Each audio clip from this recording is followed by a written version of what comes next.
All right, it's another TGIF edition of the Baker Fairburn Hockey Show here on Friday, October 31st, 2025. Happy Halloween, Matthew Fairburn, Baker Fairburn Hockey Show. Let's get one through following another Sabres overtime loss. If you're watching the show on YouTube, like this video, subscribe to the channel, hit the notification bell so you know when a new episode drops or when Matthew and I go live. You can find the Baker Fairburn Hockey Show on Apple, Spotify, wherever you get your podcast. You could please leave a 5-star review. All right. Sabres claw their way back last night, Matthew, with a pair of third period goals, but lose 4-3 in overtime for the third straight game. So quick rundown.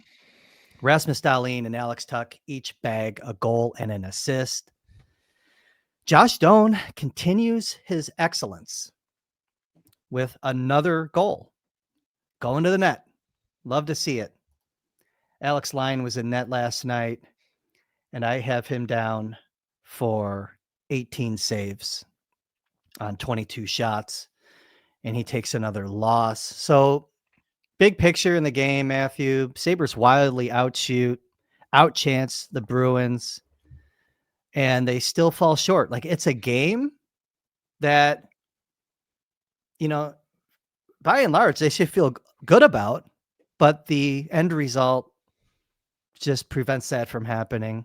Give me your thoughts at a high level on the game, Matthew, because it was kind of a strange one for me.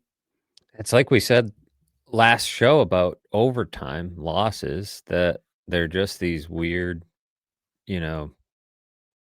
outcomes where you can feel good about getting the point, but you never feel good leaving the rink when you lost. So when you've lost 3 of those in a row, I think it starts to eat at you a little bit. And again, a missed opportunity, right? The first 2 were a missed opportunity because they had third period leads that they let slip away, and then they lost the game in overtime. This one was a missed opportunity because they really outplayed the Bruins. They were the better team, and they came back down 2 goals in the third period, and they get to overtime, and Rasmus Dahlin blows a tire, turns into a 3-on-1 the other way, in part because Tage Thompson jumps up, when he probably should have saw what was happening and sat back. They end up with a 2-on-1, really a 3-on-1 with Jack Quinn defending, and Alex Lyon gets beat short side, and there's your game.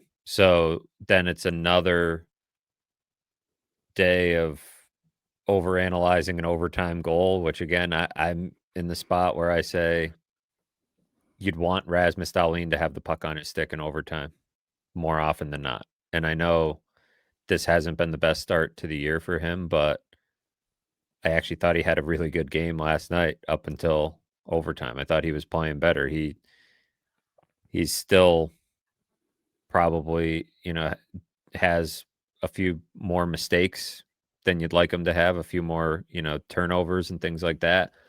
But I thought this was a game that he could really build on. And he was starting to, you could see the fire in his eyes, with some of those after the whistle stuff with Zadorov, and, he scored the goal. He had a nice assist on the game tying goal.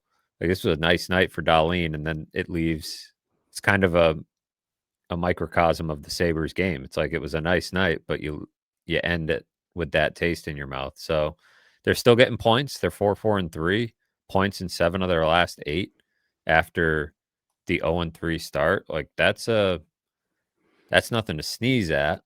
But they've now, coughed up points in 3 straight games. You would have liked to get 2 points in 1 or 2 of these.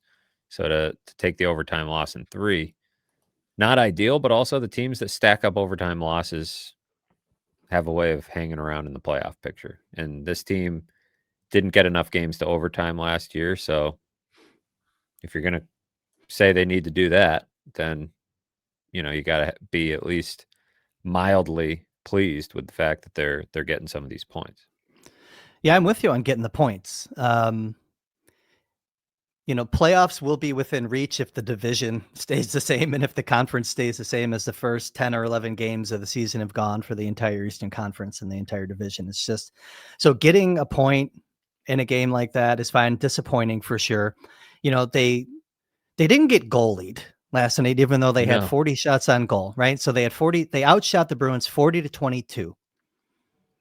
They outhit them 25-12. They blocked 19 shots compared to the Bruins blocking 7. Everything was coming up Millhouse for the Sabres. And I think maybe we should kind of get into the forwards now a little bit, because there's one stat that has been a glaring weakness for them all year. And by the way, the advanced metrics look even more impressive for the Sabres in terms of high danger chances and the shot metrics. And maybe we can get into some of those too while we're on this topic. But I kind of want to talk about the faceoffs. And I know it's like 5 minutes into the show and we're talking about faceoffs, but 43% again last night. And you saw the power of what happens when this team wins a faceoff on the Tuck goal. It's incredible what happens when you win a faceoff. I don't want to talk necessarily just about winning draws and the faceoff metric, because there's people that always say they don't matter. And we always say, yeah, well, they matter when you really need one. But it speaks to the center depth problem that you and I are going to continue to focus on with this team, I think. Jordan Greenway comes back into the lineup last night. You're missing Norris, which we all know about. You're still missing Kozak. They put him in at center, Greenway. What does that tell you about where the Sabres are right now with center depth? Sending Noah Ostlund back down to make room for Greenway, and I have to put him at center. Yeah, it says everything about the center depth. There were some people that were, raising their eyebrows at the fact that Greenway was at center, and I get it. I think in an ideal world, you're not playing Jordan Greenway at center. That's just pretty cut and dry for me. I know he's done it before. He's played it in the past. He's defensively responsible. He's a big body. It's not the end of the world, but not only are you playing him at center, he's your third center, which you have Yuri Kulik as one of your top centers, a 21-year-old. So the center depth chart is absolutely a problem. I would actually say that they need to get one regardless, of when, Norris comes back. I still feel like they need another one. Even if you have Norris and Kozak healthy, you kind of want somebody pushing Kozak.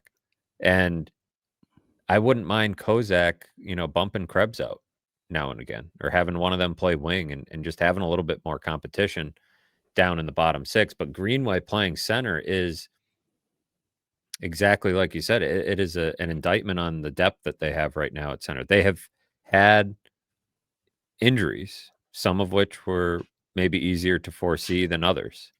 But sort of like we discussed with, Metza,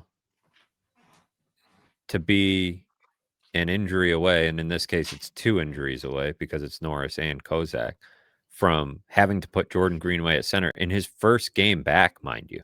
This guy has not played a game since the spring, and he's not, a fast player to begin with, and you're throwing him in there. They probably felt better about it because of the matchup, and thinking speed-wise he would be okay. Yeah. And he was okay. But you're not getting a ton of pop out of that third line with him at center. And I think that still remains an issue, is the layers of scoring depth. And to your point, I think is related. They didn't get goalied in this game. They weren't finishing. They were missing open looks. They had a 4-on-1 at one point where Zach Benson misses the net. Early in the game. Yeah. It's like, and then they fall behind 2-0 because they missed all these opportunities early. They're not finishing, not because you're getting goalied or you're getting bad luck. They're not finishing because they're not a high-end finishing team as far as their offensive talent. Everything that we talked about leading into the season, their best line right now, most nights, is the Doan, McLeod, Tuck line. And they're the best line because they're getting to the net and they're just getting the greasy, ugly goals that you need to get. So, and I mean, in the case of Tuck's game time goal, it was not greasy at all, but there was a net front component to it with Doan Oh, there getting in definitely there was. and creating traffic. It was a nice, very nice play. Nice setup from Dahlin, nice shot from Tuck, but there was a net front component to the goal for sure. So I've really, really liked that line as a whole, but it feels like you're lacking that top end skill to finish these plays and to finish all these chances. They're doing the right things. This isn't the first 3 games of the season where they look totally disjointed offensively, but now you're waiting for that. Maybe some of it is like regression to the mean shooting percentage wise, but it's also easy to wonder if there's enough skill in that department because I mean, like you said, you have Jordan Greenway as your third line center, and that's just not how anybody sketched it out, including the front office and coaches during the summer. Look, I use faceoffs as just one example of talking about the center situation with the Sabres. I mean, there's a hell of a lot more that goes into playing center than just faceoffs. A lot of times a winger can take a draw and still go out and play wing. I get it. Um, a listener of the show, Rob Wise, give a shout out to Rob. He sent me a note last night because the concern about the faceoffs also lends into special teams and gaining possession and gaining the zone. And I'm not going to go over all the metrics here. We can get into it at some point, Matthew. I think I shared the comment with you. Rob has been tracking the amount of time it takes to gain zone possession on special teams with draws. It's incredible data that he's putting together. So shout out to Rob, and I owe you some responses, Rob. I was falling asleep last night during the game. So like I was taking little cat naps between periods. It's been a tough week over here. Not just the squirrel trauma, but so it's a concern for me. The center position. We're going to keep talking about it. I think you did a nice job there summarizing the situation. Pushing Kozak is a big part of it.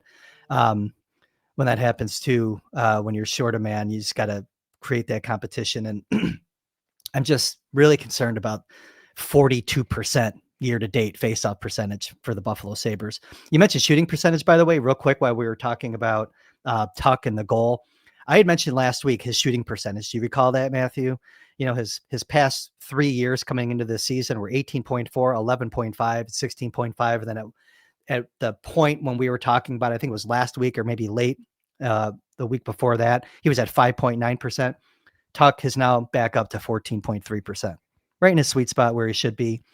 A sign that his game's coming along, a sign that he's getting to the right spots to shoot the puck and he's having some success. So I just wanted to kind of bring back some things that we've talked about recently. Let's talk about defense real quick, Matthew. I just want to kind of go through the positions before we get to Alex Lyon. I want to start off by saying, because Dahlin is a talking point of the game last night because of the overtime goal, but his game's gotten better past few games. And who's he been playing with? Matthias Samuelsson. Samuelsson was a workhorse last night. And I just want to remind everybody, like when we're talking about Owen Power and when we're talking about some of these players, not too long ago, scores of Sabres fans wanted to buy out Matthias Samuelsson. And look at him now. He's playing really good hockey. And I think that he's helping Dahlin out there on the ice. For sure. I think it's the unfortunate part of last night's game for Dahlin is that the way it ended is what sticks with people. And I'm not saying he was perfect otherwise. Obviously, I think there's, parts of this game that fall on, just about everybody. But if you remove the overtime, he had a goal and an assist for seemingly the first time in a handful of games. Like they were significantly outchancing the Bruins when Dahlin was on the ice. Like the plays he made to get those points, the goal was a really nice shot. The assist was a really nice play from Dahlin, a good look, a clean, crisp pass, which I think is what's been missing from his game is just crisp puck handling. And obviously that showed up in overtime. But when you have a player in the situation that Dahlin's in, fighting it a little bit to start the season, and for good reason, as we've touched on, and we don't need to dive into the details of that every show, but he had a tough summer. So we don't know. We know it impacted him significantly. Probably the most difficult thing he's ever been through in his entire life. How it impacted him, we don't know for sure, right? How much it impacted maybe summer training and interrupted some of that, and how much it's just affecting his headspace overall. Very hard to quantify, but we know it is impacting him. For a player like that to get going a little bit last night, I was taking it as a positive. Again, I try not to overreact to overtime because it's kind of 50-50. It's a and it hasn't been 50-50 for the Sabres, but there's been a few plays in each game where it easily could have been. And just like I'm not going to dog on Owen Power for, you know, having a puck jump over his stick, in the first overtime, I don't really feel like Rasmus Dahlin losing an edge is the end of the world. Would I like it if he maybe chose a different play there, knowing the numbers situation he had entering the zone? Probably. Lindy Ruff mentioned he could have peeled out, come out of the zone, regrouped, and gone back. But he was not if he doesn't lose an edge, he probably doesn't lose the puck, I don't think. Maybe he does. And it's He was hard to beat up mishandling it anyways. Tage. And it's hard to beat up Tage on that play because he was going in to assist Dahlin. He's not expecting him necessarily to lose an edge either. Yeah. I think he probably could have put the brakes on. But again, these are 3-on-3 I don't want to overtime. overanalyze it. I don't Exactly. want to overanalyze We don't need to spend it's a crapshoot. Like the whole concept really of 3-on-3 overtime is just, it's like, oh, it's not that. I think Tuck even mentioned like, oh, there's, we're probably giving up a few too many 2-on-1s and breakaways in overtime. Like that's what overtime is. Like you get some, they get some, and whoever, comes out on top, whoever gets the save in a lot of cases. And frankly, they should have gotten a save on that play, in my opinion. If we're holding Alex Lyon to the same standard that we held Ukko-Pekka Luukkonen over the weekend, I'd like a save from Alex Lyon in overtime. We'll get to him. A lesser player, and he gets beat clean on a shot. Jack Quinn plays it the way he's supposed to play it. But my larger point about Dahlin is he's catching a lot of heat. I get it. This is not the Dahlin that we're used to seeing, but he's got 9 points in 11 games.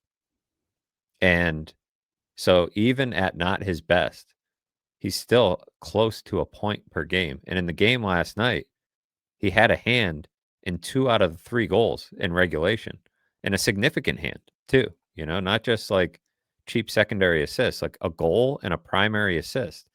That was a nice play. And the ice was tilted more in their favor when he was on the ice than it has been in a lot of these games. Mm-hmm. So I take this as kind of a building block for Dahlin. I think he needs to, I don't know what it is. Like I said, I can't really speak to exactly how the summer is impacting him. Like, is he not quite, or his legs not quite there because he didn't get to train the way he normally would? I don't know. Mentally, I think it's clear that he hasn't been as crisp early in the season. But this is the type of game that can help with that, I think, because he was. And I don't think Dahlin's the type to ruminate on what happened in overtime. I think it's more likely that he'll take what happened the rest of the game. And if anything, you looked at, Zadorov was getting into him after the whistle right before he scored the goal. And like Dahlin got up and had that look in his eye. Like that was the encouraging sign to me. He was pissed off. He was fired up, and he was yelling at Zadorov. And I thought, oh, there he is. There's that guy. He wanted one last night at times. I felt like he really wanted one. He scored like almost immediately after that, and so I just want to see that look in his eye again. And I understand why it hasn't been there. So if this is going to be, I don't know what today is going to be in terms of the discussion in the greater Sabres ecosystem about Dahlin, but I just want to put it out there that I'm largely encouraged by what I saw from him last night. 6 high danger chances for, 2 high danger chances against at even strength last night when Rasmus Dahlin was on the ice. I mentioned Mattias Samuelsson, definitely, healthy and looking like a mule, a reliable mule out there next to Dahlin. Great game from Samuelsson. The 3 block shots, I believe. No giveaways, which I think was the biggest Yeah. There were a number of issues with Samuelson's game last season, but giveaways and sloppy breakouts to me stood out. I know everybody wanted to talk about his physicality and everything else, but his sloppy decision making stood out to me at times. I think this is the best Samuelson has looked in since probably 22, 23. I mean, Yeah. this is the kill at the end of regulation, the penalty kill. Greenway takes a bad, I mean, ticky-tack call, Think but careless. And there's a minute 17, all of a sudden you got to kill a penalty to even get the game to overtime. And Samuelson was a beast on that penalty kill. His reach, his quickness, decisive. He talked about it a few games ago, the confidence that is hard to manufacture when you're not going, but he's playing with swagger, and being next to Dahlin, I think, is helping. I mean, this is, again, 3 straight overtime losses. I get it, but there's a lot going on with this team that is worth feeling good about, and the blue line is a big part of that. And I know power isn't quite going now. It's like one guy starts going, another guy isn't, but you have that was the Samuelson, segue. Yeah, that I wanted to go to. Dahlin going pretty good. I'm liking a bit of what I'm seeing from Byram and Kesselring. I think that could be a. Kesselring's minutes were low last night, though. Was that situational? Because I can't figure out why his minutes were low. They had a few power plays, so I it's had him at possible. 14 and change. I don't, I closed the window because I'm, Yeah, real professional, with this show. he But had 1450. Dahlin led the okay. way with 2549. Samuelson had 2349, and Mhm. then Byram had 1950, Okay. and then it was Owen Power with 1802, Timmins with 1556, and Kesselring with 1450. So, I mean, he's missing. Power had 3 minutes of 322 of power play time. Byram had 311 of power play time. So, Okay. that's probably where the difference is, because Byram and Power also got shorthanded time. Easing him, probably easing him back in, and I don't want to interject because I think it seems like the pairs kind of switched spots last night. Darlene and at Samuelson are times. going really well, and we kind of talked about this, right? Like it gives you when you have your top pair holding their own, and you can confidently get them extra shifts where applicable. You can go with who's going. It's sometimes like we say, sometimes your third line is your first line on a given night, based on matchups or how they're running. Started to feel a little bit of that at times in the game last night, or maybe that Timmins Power pair wasn't necessarily coming over the boards right after Dowley and Samuelson were taking a shift. Fair? Yeah, I think second straight game that was, not the greatest from Owen Power, and you might maybe even throw Timmins into that bucket. But Timmins had some nice moments on the penalty kill as well. But that's the luxury of having the six that they have, is that when they're not going, you don't have to keep throwing them out there, because you have, Bryson and Metza playing on your third pair, or in the case of last season, guys like Yoki Haru and Clifton who really weren't going. And I think this is, especially as Kesselring gets up to speed, give him a few games to kind of get going, but still seeing some of the same stuff we saw in that first game, the subtle plays with the puck that, really helped. The skating is such a big part of his game that once, he gets, ramped up to full speed, I'm curious to see how he kind of gels with Byram, because Byram is a little bit of a wild card. I feel like sometimes you get these great games from him, and sometimes you get some careless puck play, and some interesting decisions that create a lot of chances the other way. So he could probably use a steady hand, a consistent hand on the other side, a righty on the other side, which he hasn't gotten a lot of. We'll see how that kind of comes together, but at least if you have two of these pairs going tonight, I'd like your chances to have two of them going tonight, because they're Yeah. 6 quality players, 6, NHL level defensemen that could all fill in your top 4 if needed. Kesselring was cracking me up last night when Zadorov was kind of acting up. Byram's over there talking, and Kesselring's like on the bench, like banging his stick, laughing. Did you see that? I don't know. You probably noticed that with Kesselring. Kesselring also did something that I didn't like in the game, though, where he was on the right wing boards, off the rush, shoots a puck, misses. I think he missed the net, and he's been missing the net quite a bit in the first 2 games. I don't know if you noticed that. And he bangs his stick off the boards while the play is still going. Yes, like, I saw that. If your stick breaks, you just screwed yourself and your teammates. I saw that. Reel it in. Yeah. I couldn't remember hardly ever seeing that. Like, it got like almost peeling off to find the boards instead of like slamming it on the ice.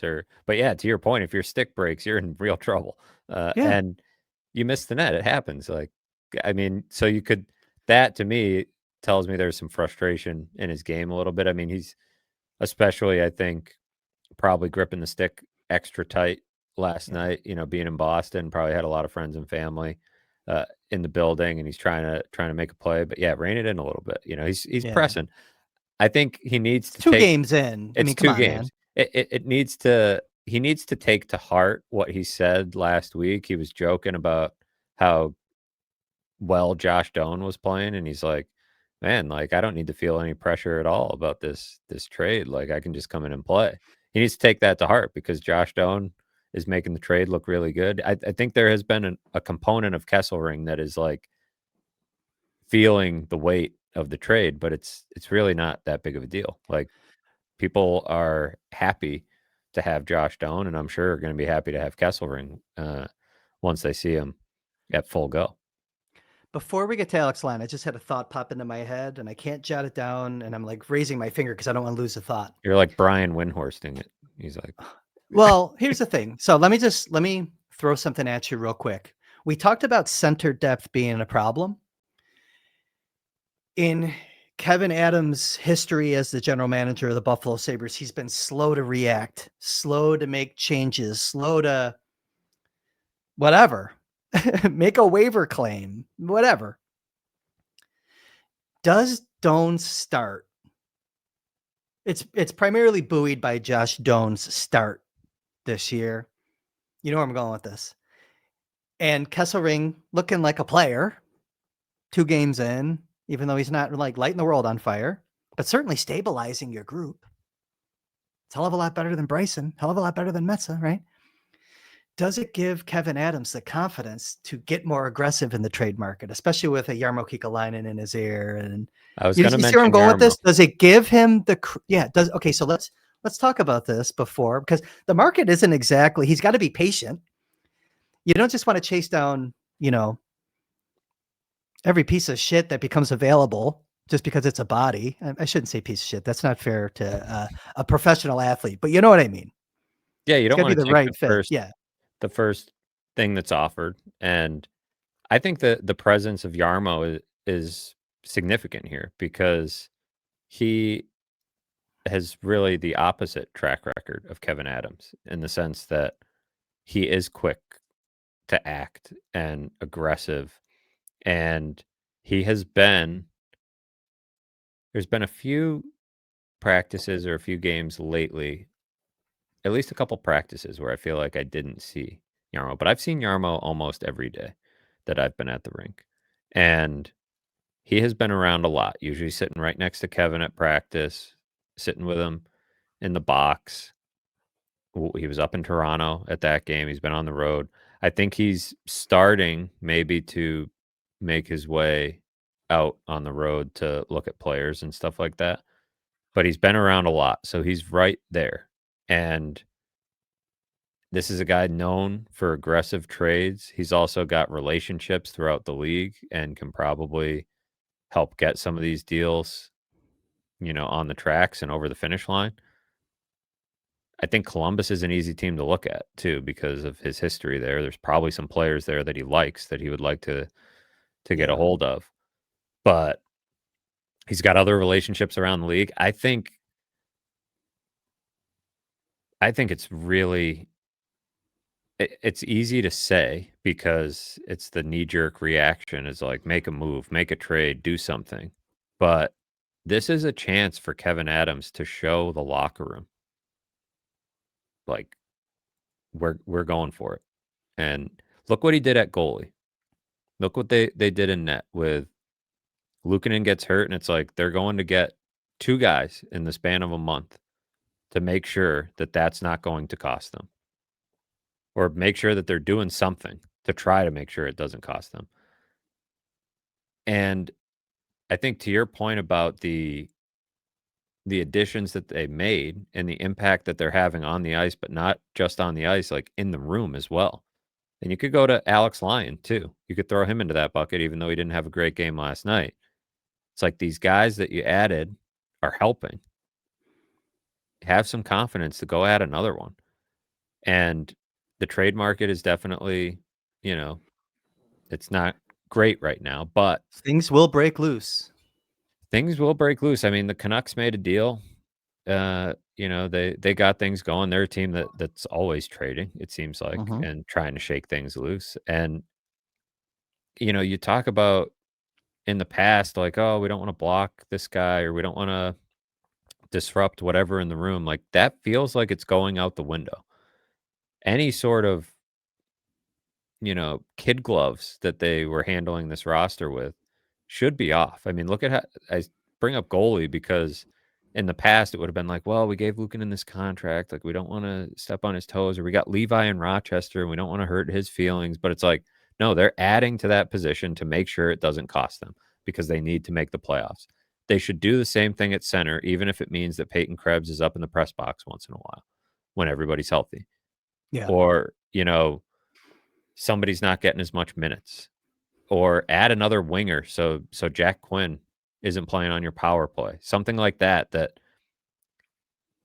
I don't think it disrupts the chemistry in your room. I think it enhances it. The competition and the feeling from guys like Tage Thompson, Alex Tuck, Rasmus Dahlin, Bowen Byram, these veteran players, these high-end players that you have that look around and say, damn, we're doing something. We're acting like the rest of the league. We're acting like our goal is the playoffs and not just saying that our goal is the playoffs. And if Kevin Adams really learned that lesson last year, oh, I should have acted quicker. I should have done this. I should have done that. It's not just about when your team's not playing well. It's about taking an average team and trying to level it up because Yeah. injuries have been a problem. And what do you do when injuries are a problem? If not, try to add to the group. You've tried a few different things. Kozak was really working. He gets hurt.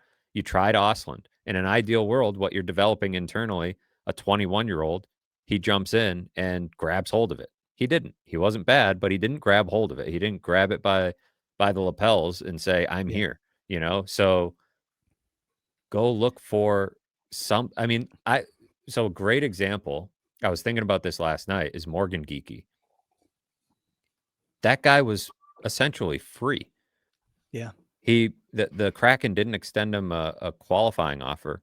What was it? This is his 3rd season in Boston. So a few years ago, before the 23-24 season, that summer, he becomes an unrestricted free agent. I think he signed for $2 million per year, 2 years, $4 million. Guy's a beast. Doesn't he have the most goals in the NHL in the calendar year 2025? I Probably. think he He's does. up to I think he does. 9, and, Pasternak said the other day, and I don't think it was an insane statement, that, like, Geeky's the type of guy that could score 50 in this league. He had, like, 30-something goals last year. He looks like a building block for the Bruins, and they found him kind of on the scrap heap. So, I get that that was a summer edition, but point being, like, you uncover some of these gems. I mean, some of the pieces on Florida they found were waiver claims. So do something, churn over the roster, add competition, shake things up, and make the culture of your room that. Make the culture of your room competition and the bar being raised instead of treating the balance of personalities as some delicate flower that can't be disrupted. Make it that it's being disrupted all the time, that it could be disrupted at any moment. You could get bumped out of your position like that. That's what I'd like to see, whether it's a Well, that's trade or a also claim or whatever. It's also part of creating competition that we talk about all the time. But to your point, don't do this, don't do that. Don't wait for Danforth to come back and get healthy so you can improve your face-off percentage because he was at Right. like 54%. Like all these things. He was That the is an only one going. underrated part. That was the underrated part of the Danforth injury is the draws. And It's a now good it's point. like, You've lost 3 centers, really. You've yes, lost 3 centers. Like Danforth could be the one and probably was the one that was going to plug these holes. Like I think you'd feel better actually about that third line if Danforth was in the middle I because agree. he'd be winning faceoffs. His speed and forechecking would be a nice element there. So the center depth health will help in a lot of ways. It's why I actually, when I've discussed the center depth, I haven't totally like I haven't been like, see, look how bad Kevin Adams screwed up. Like, no, they didn't have a strong center depth chart at the top, but they did have the depth that would prevent Jordan Greenway from being the third line center. It's been bad luck with injuries. I think the criticism of not having another top 6 center is probably fair, or not having enough top 6 scoring is definitely fair. But, relying on Josh Norris to be your number 1 center was always going to be a risk. Relying on Yuri Kulik to be the next man up was always going to be a risk because of his age. So those are valid. But the actual depth, the guys that were supposed to backfill, they did have options there before guys got hurt. So it's the situation they're in, but go get somebody, and go get somebody that can play both center and wing. So when everybody's healthy, you have competition for who actually gets to play center and take faceoffs and get the important minutes, because would anybody argue that the Sabres could use more of that, more competition, more talent up front? Obviously, they need it. The real kick in the nuts about the center position, because Josh Norris' injury was the kind of first domino that led to this discussion that we're having right now, was Norris got injured taking a faceoff. And I think he was okay that night taking faceoffs. I mean, look, the thing about No, but Norris, it's just like the act of him yeah, taking a faceoff, right, and we're yeah, talking about it being a problem. faceoff. Like, If you removed faceoffs from the game, the Sabres would be a lot better off. He wouldn't have gotten hurt, and yeah, right, exactly. they changed that rule. While you were talking, I was looking at Red Savage. Because like you're saying, like who backfills? Like if they have another injury at the center position, and you call up Oslin, obviously. And by the way, to Oslin, before he went back, I thought, like, when you look at his numbers, not great, but when you watch the game in spurts, he did some good things in spurts. He was out there late in his final game that he played, I think with 2 minutes left. He had a really good shift, holding his own, that allowed the big guns to get rested. I remember that one sticks out. He did things okay. He's not going to Felt like overpower anyone. He's not going to outmuscle anyone, but his positioning was noticeable in spurts. His positioning was pretty good. I feel like what I noticed about him was that he almost felt nervous with the puck on his stick, more so than you would see him in Rochester, right? Like a guy that's confidently taking over games. Like he just was gripping the stick a little bit, and it's natural to an extent, but you want to see that go away at some point, right? Like that's part of why I've been intrigued by getting Hellenius up, is because I feel like there's just he won't give a shit. There's a swagger about him. There's such a confidence that just comes out of his game, and he'll make mistakes, but he'll be confident. And I didn't feel that confidence from Noah Oslin. It's having the physical ability to roll your sleeves up and get involved in the trenches. That's what Hellenius has. That's what maybe Rosane and Oslin don't have. And that's what gives you confidence, I feel like, at the NHL. And no, it gets you into the game. What do we talk about all the time? Get guys on the team that drag their teammates into the game. Hellenius has the ability to drag himself into the game because he'll roll his sleeves up and just kind of grind through those situations on the ice. And it's something that we need to keep in mind. But here's where I was going with Red Savage. It was like, he's on an AHL contract.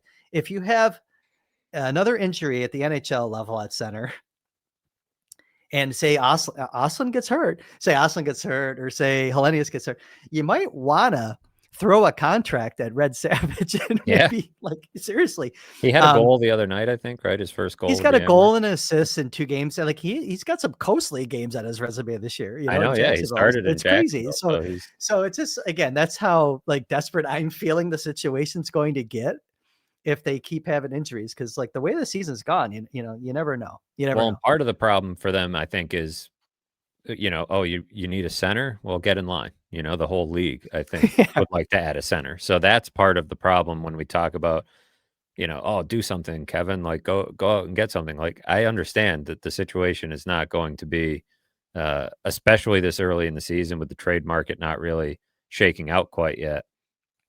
There's not a ton out there, and there's you know, it's a seller's market at the center position for sure. But you gotta kick the tires. You gotta kind of figure it out, and maybe that means a claim somewhere that you know just adds a little more depth. If they ever get desperate, before they get truly desperate, I'd love to see a period of Zach Benson playing center. He won a face-off last night, and I thought, oh, like, um, I think it might have been the only It was one. on a I think it was on a power play. Let me see. I think it was a power play face-off. He's won, I think, 2 or 3 draws this year, but it's not because of his face-off stats. I mean, his actual playmaking ability is kind of interesting. His skating maybe hold him back a little bit, and because that's like kind of what held Sam Reinhart back, who again, similar profile in a way, the playmaking instincts. I mean, I'm not comparing Benson to Reinhart as a pure playmaker. They're different. Reinhart, you know, reinvented his game also when he got to the NHL, but bring me back. Don't get me off on that tangent. I do want to see it once, though. I do want to see it once. But to I your mean, if you're point, though, putting about just Greenway doing there, something.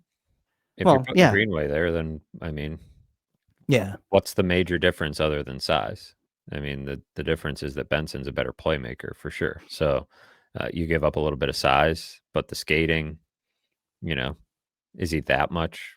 I guess he's probably not covering as much ice as Greenway, He but could do it, but I don't think it would ultimately work long term. It's not a viable long term solution for sure.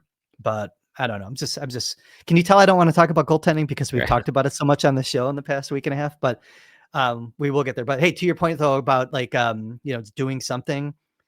And like, you know, obviously it's like centers don't grow on trees. There's still a name that I think is gettable out there at some point. And I texted you about it yesterday. Like if you can get Brian Rust, you find room for him. I don't care if he doesn't play center in this well, you group. could You put find Tate room for Thompson him. back at center, You and could. I don't you know, love that. I still don't love it. find ways to make it work. A top 6 scorer, center or not, I think Yes. would help balance out this lineup in Yes. a lot of ways. I mean, you could bump Zach Benson down if you had to, Alex Tuck could play center. theoretically. Guy that can skate Yeah, he and can skate. He can actually do cover a it lot of and lock ground. down the defensive part of the center position. But okay. All right. Let's get to Alex Lyon because I'll sit here all day. I'm trying to find. I'm like, who? You know, maybe Tony down the road can play center. You know what I Maybe mean? the It's like, production okay, crew, all maybe the right, yeah, squirrel in maybe the the garbage yeah, can all get a right, couple reel minutes. me in. Can you tell I'm waking up now? Because I did not. Again, I had another night where I didn't really sleep much. But we're not even going to get into the details of why I shared them with you, and you're just like, Jesus. Okay, Alex Lyon. Are we starting to see where he needs a little bit more of a rest? Is he starting to maybe where like what do we think? Or was it just an off night? What are we because let's talk That's about his game last night first. not good. Not good. Not Not good. good. I mean, I think he made what, 18 saves? Is that right? 18, Total? 22. Yeah. And if you look at, you know, natural stat trick, I think had him down for only one of those goals was a high danger, 3 medium danger. Pasternak beats him 5-hole. Kind of want to stop there. It's also Pasternak, but kind of want that one. You know, you don't want to get beat when it's hitting your pads like that. The third goal is definitely the problem for me. 2 chances to swallow that puck with a rebound, and it squirts through both times. And you know, you could nitpick the defensive coverage and whatever else, but it's like I just want that puck handled. And so there's that one, and then there's overtime. I mean, I was on Luukkonen for the Tavares goal in overtime. I think it's the exact same thing with a lesser player. Thank you And for being fair. I'm not trying to protect UPL, but thank you for being no, I think consistent. it's like I Yes. want that Okay. save. Jack Quinn plays it right, get out, challenge, make the glove save. Like, it's short side, he beats you. You're gonna get beat from time to time, but just not his night. And it does raise the question of, okay, this is a guy, he's played 9 of the 11 games. Clearly the guy they trust the most. They're number 1 right now. I am not in the position where I'm saying, okay, the net's up for grabs again after 1 game. I think he's earned the net. I think he's earned the ability to have an off night and still have the net. But the question that it raises is, does he need to be spelled more often? Does he need Yeah. more nights off? And I think the answer is probably yes. This is a guy that has not played. He started 43 games for Detroit a couple years ago. Other than that, he's never had this type of workload. And so he needs to get used to that physically. He needs to get used to that mentally and emotionally, the way that he plays, and probably needs to have some more nights off. So, does that come on Saturday? Maybe. I think it's a good opportunity on Saturday to probably give him a game off. Yeah. And, 100%. especially after an off game, and then go back to him next. What do they play next Tuesday? They got Tuesday, Thursday, Saturday next week. So you can go back to him next Tuesday and he'll have had 1, 2, 3, 4, 5 days between starts.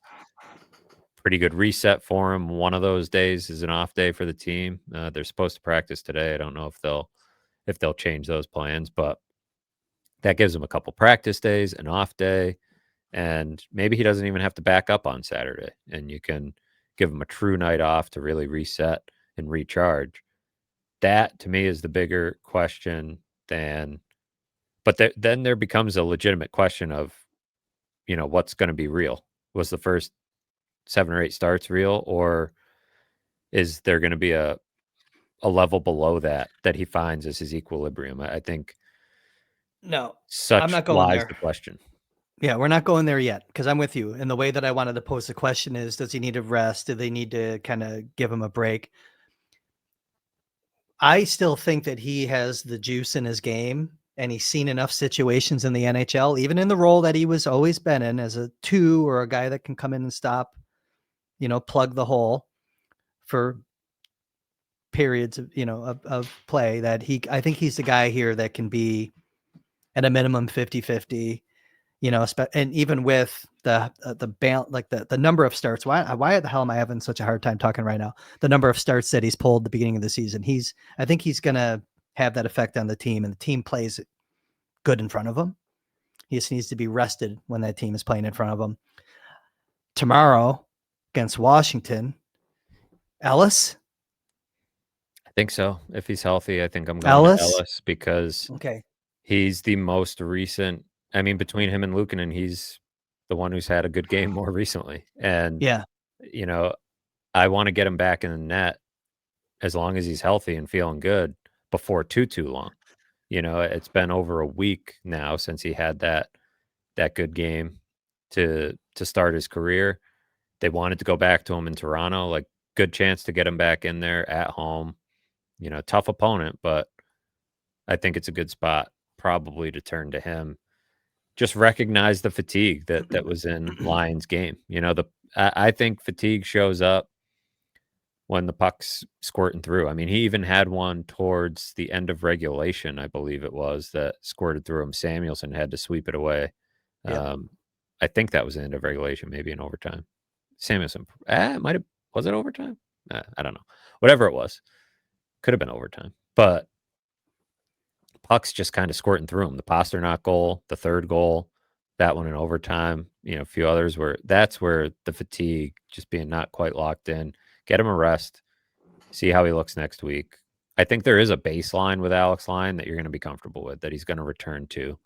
Will he always be putting up crazy high-end numbers like he did the first handful of games? Maybe not, but I think his baseline is a lot higher than the other 2 goalies. I think you continue to treat him like your starter, but I also think you got to be mindful. This isn't 2005. He's not going to play 70 games, so Yeah. give him some more nights off. The home heavy start continues for the Sabres. I think the next 3 games are at home: Washington, Utah, and St. Louis. Sabres are now 0-2 on the road. So still searching for their first road victory. Makes these home games all the more important to bank points here early in the season. We'll see what happens. We'll be around doing more shows for sure. Matthew Fairburn, anything else that you want to get to before I ask you to do your plugs? I think that was it. It's a good place to tie a bow on this one, and we'll be back at it next week. People can comment on the video. Spirited debates in the comments. I love it. A lot of discussion about the squirrel, about the bags under our eyes in these early morning editions of the show. I love it. It's been All pretty of it. crazy for me this week. I haven't been surfing the chat much, but I'll trust that you're in there holding it down. As always, help the algorithm. 5-star reviews on get some. We've gotten well over 2,000 subscribers now, comfortably on the channel, so that's good.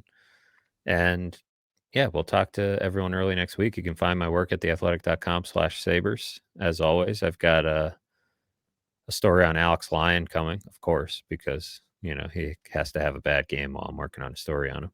But a couple other interesting stories coming down pretty soon as well. And you got that to look forward to, and we'll be back on these airwaves before you know it. Programming note, there will not be post-game coverage on Saturday night. I have a wedding to go to, so you'll find something new on The Athletic on Monday. But if you're waking up on Sunday morning, Bills Chiefs Day, you're at your tailgate and you're thinking, where is Fairburn's story? Got a wedding to go to. So just be in and out in a day, but there'll be something up on the site on Monday morning. Good plugs. Good job giving your readers a heads up. All right, I'm gonna take us out of here. I need to refill my coffee. I went like this. I got up. I hit my peak. Now I'm out of coffee and I'm crashing again. So I got to get my ass downstairs and keep my day moving. For Matthew Fairburn, you just heard all his plugs. You can find Matthew's work at theathletic.com/sabres. He's got some things cooking as always. Get over there, subscribe, comment on his stories over there as well. He's got a lot of action in his comments over there every time he drops a Sabre story at The Athletic. For the production crew who, I don't know. I don't got to comment on the production crew today. That's where I'm at. Their candy bowls are full for the trick-or-treaters that are going to be coming down your street. I hope they have my candy bowl full. I think I need a little boost right now. I'm Kris Baker. Thanks, everyone, as always, for your support of the Baker Fairburn Hockey Show. We'll see you again very soon.